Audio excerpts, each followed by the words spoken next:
एक काफी बड़े कमरे में एक खूबसूरत और जदीद स्टाइल की ऑफिस टेबल के पीछे एक लंबे कद, भारी जिस्म के साथ साथ भारी चेहरे का मालिक एक आदमी रिवॉल्विंग चेयर पर बैठा हुआ था। उसके भारी और बड़े से चेहरे पर बड़ी बड़ी स्याह रंग की भारी मूंछें उसके चेहरे को और ज्यादा रौबदार बना रही थीं। उसके जिस्म पर इंतहाई कीमती और जदीद तराज का सूट था। सामने मेज पर सगार और उसका डब्बा रखा हुआ था। ये गैर मुल्की और इंतहाई कीमती सगार थे। कमरे में मौजूद फर्नीचर और कमरे की सजावट भी उसकी बेपनाह महारत को जाहिर कर रही थी। मेज पर 3 मुख्तलिफ रंगों के फोन के साथ साथ एक इंटरकॉम भी मौजूद था। भारी चेहरे वाला आदमी हाथ में शराब का एक भरा हुआ जाम पकड़े घूंट घूंट शराब पीने में मसरूफ था। मेज पर एक गैर मुल्की शराब की बोतल भी मौजूद थी कि अचानक सुर्ख रंग के फोन की मुतरन्निम घंटी बज उठी और उस आदमी ने हाथ बढ़ाकर रिसीवर उठा लिया। यस, इस भारी चेहरे के मालिक की आवाज भी बेहद भारी थी और लहजे में वकार था। सर, डिप्टी सेक्रेटरी वजारत सेहत आसिफ खान साहब आपसे बात करना चाहते हैं।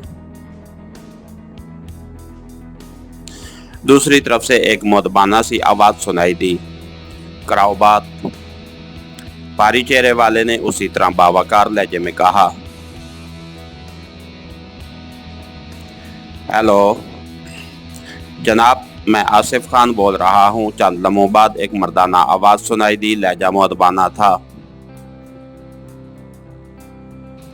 क्या बात है आसिफ खान, क्यों कॉल की है?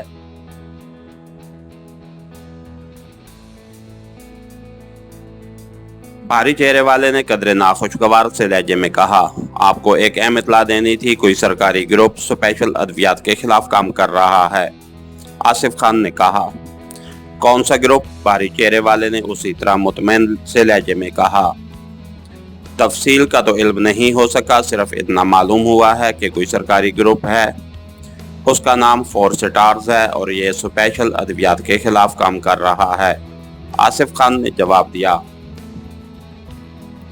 4 स्टार्स, ये कैसा नाम है?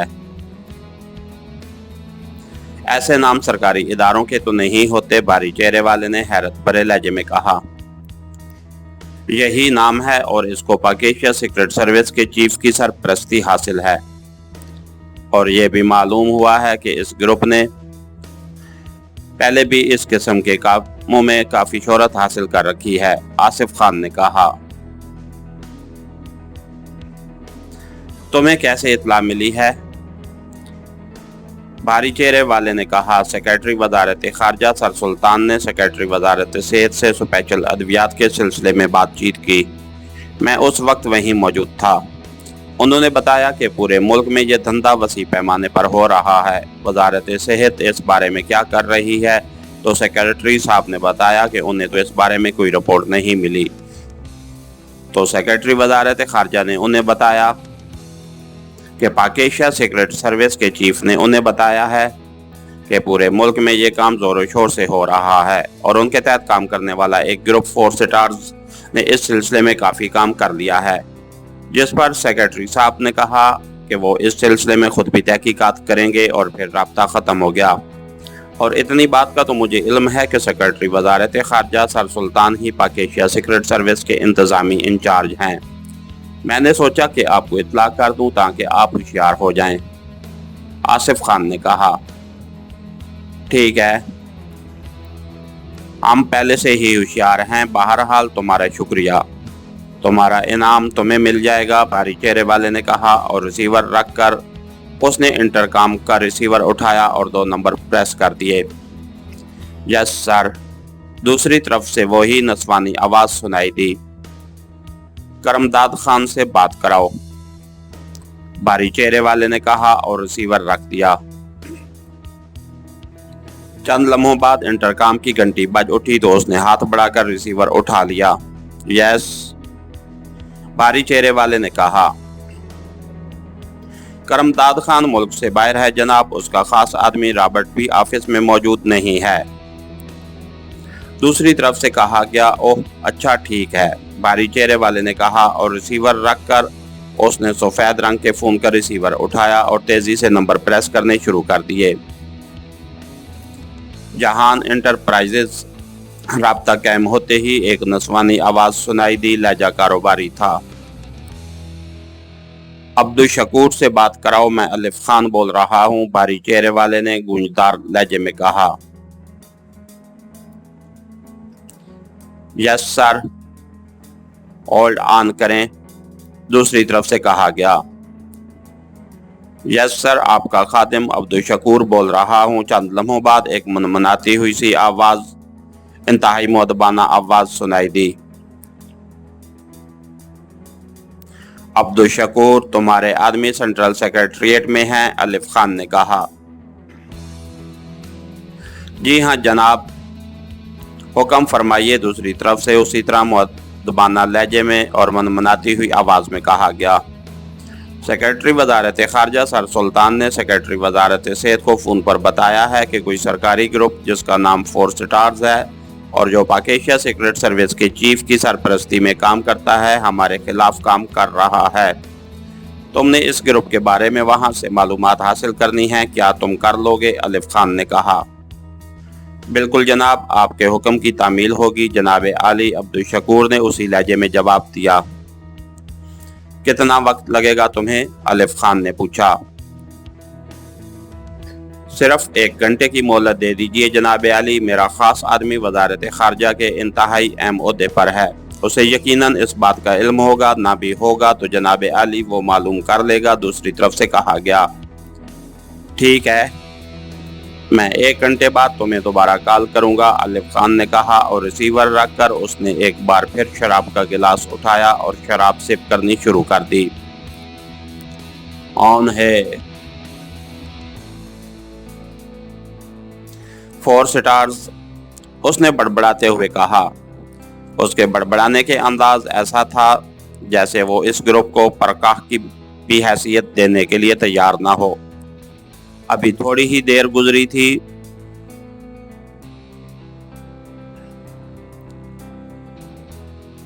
کہ اچانک نیلے رنگ کے فون کی گھنٹی بج اٹھی تو الف خان بے اختیار چونک پڑا۔ اس نے جلدی سے ہاتھ بڑھا کر ریسیور اٹھا لیا۔ الف خان بول رہا ہوں، اس بار الف خان کا لہجہ مؤدبانہ تھا۔ چیف باس بول رہا ہوں، الف خان، مجھے اطلاع ملی ہے کہ دارالحکومت میں سپیشل ادویات کے خلاف کام ہو رہا ہے۔ دوسری طرف سے ایک بھاری آواز سنائی دی۔ یس چیف باس، مجھے بھی ابھی اطلاع ملی ہے کہ کوئی سرکاری گروپ جس کا نام 4 سٹارز ہے اس سلسلے میں کام کر رہا ہے اور اسے پاک ایشیا سیکرٹ سروس کی سرپرستی حاصل ہے۔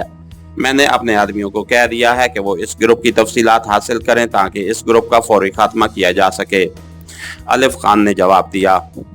ٹھیک ہے، فوری ایکشن میں آ جاؤ اور گروپ کا فوری خاتمہ کرا دو، دوسری طرف سے کہا گیا۔ ایسا ہی ہوگا چیف باس، ٹریس ہوتے ہی وہ دوسرا سانس نہ لے سکیں گے، الف خان نے بڑے پر اعتماد لہجے میں کہا۔ اوکے، دوسری طرف سے کہا گیا، اور رابطہ ختم ہوتے ہی الف خان نے ایک طویل سانس لیتے ہوئے ریسیور رکھ دیا۔ چیف باس واقعی بے حد باخبر رہتا ہے، الف خان نے بڑبڑاتے ہوئے کہا اور شراب کا گلاس اٹھا لیا۔ پھر 1 گھنٹے بعد اس نے دوبارہ سفید رنگ کے فون کا ریسیور اٹھایا اور نمبر پریس کر دیے۔ جہان انٹرپرائزز، دوسری طرف سے وہی نسوانی آواز سنائی دی۔ عبدالشکور سے بات کراؤ، میں الف خان بول رہا ہوں، الف خان نے کہا۔ یس سر، ہولڈ آن کریں، دوسری طرف سے کہا گیا۔ جناب علی، خادم عبدالشکور بول رہا ہوں جناب۔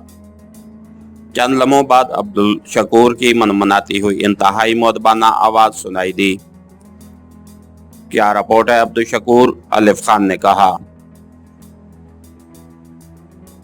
جناب علی، 4 سٹارز کا یہ گروپ دراصل سیکرٹ سروس کا ہی ایک حصہ ہے اور انتہائی خطرناک لوگ ہیں جناب علی، اس سے زیادہ تفصیل نہیں مل سکی۔ البتہ اتنا معلوم ہوا ہے کہ پاک ایشیا سیکرٹ سروس کے چیف کا نمائندہ خصوصی ایک آدمی علی عمران ہے، جو director general central intelligence bureau کا لڑکا ہے۔ وہ کنگ روڈ کے ایک فلیٹ میں رہتا ہے، بظاہر مسخرہ اور معصوم سا نوجوان ہے، लेकिन दरअसल इंतहाई खतरनाक सीक्रेट एजेंट है, अब्दुल शकूर ने इस तरह मनमनाते हुए लहजे में कहा। इसका मतलब है कि उसे इस ग्रुप के आदमियों के बारे में तफसील मालूम हो सकती है, अलिफ खान ने कहा। जी जनाब आली, अब्दुल शकूर ने जवाब दिया। ओके, अलिफ खान ने कहा और हाथ बढ़ाकर उसने करेडल दबाया और फिर ट्यून आने पर उसने दोबारा नंबर प्रेस करने शुरू कर दिए। और स्टेज क्लब एक निस्वानी आवाज सुनाई दी। अलिफ खान बोल रहा हूँ, अंथोनी से बात कराओ, अलिफ खान ने कहा। Yes sir. होल्ड ऑन कीजिए, दूसरी तरफ से कहा गया। हेलो, अंथोनी बोल रहा हूँ, चंद लम्हों बाद एक मर्दाना आवाज सुनाई दी। अलिफ खान बोल रहा हूँ, अंथोनी, अलिफ खान ने कहा। हुक्म जनाब, अंथोनी ने कहा। एक नौजवान जिसका नाम अली इमरान बताया गया है, किंग रोड के किसी फ्लैट में रहता है और सेंट्रल इंटेलिजेंस ब्यूरो के डायरेक्टर जनरल का लड़का है। बताया गया है कि बज़ाहिर एक मासूम सा नौजवान है, लेकिन वो खतरनाक एजेंट है। उसे अगवा कराना है, क्या तुम उसे अगवा करा सकते हो? अलिफ खान ने कहा। क्यों नहीं जनाब, चाहे वो कितना ही खतरनाक आदमी क्यों ना हो, अंथोनी से ज्यादा तो नहीं हो सकता। मेरे पास ऐसे आदमी हैं जो उससे भी ज्यादा खतरनाक हैं, आप हुक्म तो फरमाइए, अंथोनी ने जवाब देते हुए कहा। तो उसे अगवा करके हिल्टन हाउस में पहुंचा दो और फिर मुझे इतला दो। और सुनो, जितनी जल्द भी मुमकिन हो सके ये काम करना है, अलिफ खान ने कहा। हो जाएगा जनाब, अंथोनी ने जवाब दिया और अलिफ खान ने हाथ बढ़ाकर एक बार फिर करेडल दबाकर हाथ उठाया और ट्यून आने पर उसने नंबर प्रेस करने शुरू कर दिए। हिल्टन हाउस, राब्ता कायम होते ही एक मर्दाना आवाज सुनाई दी। अलिफ खान बोल रहा हूँ, अलिफ खान ने कहा। यस बॉस, डिक बोल रहा हूँ, दूसरी तरफ से मुअद्दबाना लहजे में कहा गया। अंथोनी को मैंने एक आदमी को अगवा करके हिल्टन हाउस पहुंचाने का हुक्म दिया है। वो जब भी उसे पहुंचाए तुमने उसे ब्लैक रूम में रस्सियों से जकड़ देना है और उसे उस वक्त तक बेहोश रखना है जब तक मैं वहां ना पहुंच जाऊं। और तुमने मुझे फौरी इत्तला करनी है और इस आदमी की हर तरह से हिफाजत करनी है, अलिफ खान ने कहा। हुक्म की तामील होगी जनाब, डिक ने जवाब देते हुए कहा और अलिफ खान ने इत्मीनान भरा तवील सांस लेते हुए रिसीवर रख दिया। इसके साथ ही हमारी आज की एपिसोड का इख्तिताम हुआ। कहानीकार चैनल को लाइक कीजिए, सब्सक्राइब कीजिए और बेल आइकन को प्रेस कर दीजिए ताकि हर आने वाली नई वीडियो आप तक बर वक्त पहुँच सके। शुक्रिया।